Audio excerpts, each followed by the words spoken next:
समृद्ध आणि उत्साहाचं लेणं असणारा दिवाळी सण देशभरात उत्साहात साजरा केला जातोय। सध्या आपण पुण्यातील सारसबागे यामध्ये आहोत आणि सध्या दिवाळीची ही रम्य आणि चैतन्य पहाट सध्या या ठिकाणी आपण अनुभवत आहोत।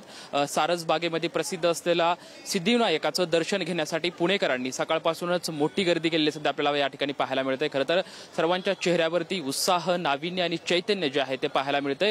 खरं तर दिवाळी सणाच्या निमित्तानं अनेक नागरिक असतील किंवा अनेक पुणेकर पुण्यातील प्रसिद्ध असलेल्या सारसबागेमधील सिद्धिविनायकाच्या चरणी लीन होण्यासाठी येत असतात। आणि आज विशेष म्हणजे आज लक्ष्मीपूजन आहे। लक्ष्मीपूजन म्हणजे दिवाळी सणातलं एक विशेष महत्त्व असतं आणि आज सणाच्या निमित्तानं आज सकाळपासूनच पुणेकरांनी सारसबागेतील सिद्धिविनायकाचं दर्शन घेण्यासाठी मोठी रांग या ठिकाणी आपल्याला सध्या पाहायला मिळत आहे। खरं तर याच सारसबागेमध्ये गेली 28 वर्षापासून दिवाळी पहाट सुद्धा हा कार्यक्रमाचं आयोजन केलं जातं आणि या दिवाळी पहाटचं उद्या हे जे आयोजन आहे ते होणार आहे। खरं तर या दिवाळी पहाटसाठी काही संघटनेकडून धमक्या सुद्धा आलेल्या होत्या, मात्र पोलिसांकडून सुरक्षेची हमी दिल्यामुळे उद्या होणारा जो दिवाळी पहाटचा कार्यक्रम आहे तो पोलिसांच्या बंदोबस्तात जो आहे तो होणार आहे। त्यामुळे निश्चितच पुणेकरांना एक आनंदाचं वातावरण सुद्धा या ठिकाणी अनुभवायला मिळणार आहे। मात्र सध्या आपण बघू शकतो की लक्ष्मीपूजनाचं औचित्य साधून अनेक पुणेकर जे आहेत ते सध्या सिद्धिविनायकाच्या चरणी लीन होण्यासाठी आलेले आहेत। एकीकडे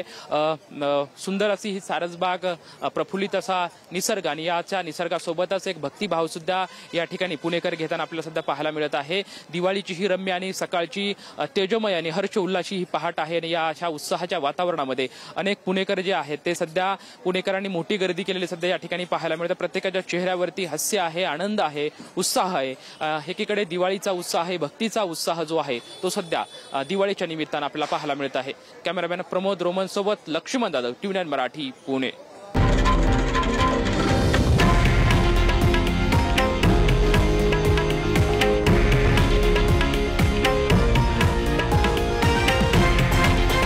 हे आहे देशातील नंबर 1 न्यूज नेटवर्क आणि आपण पाहत आहात TV9 मराठी, एकमेव।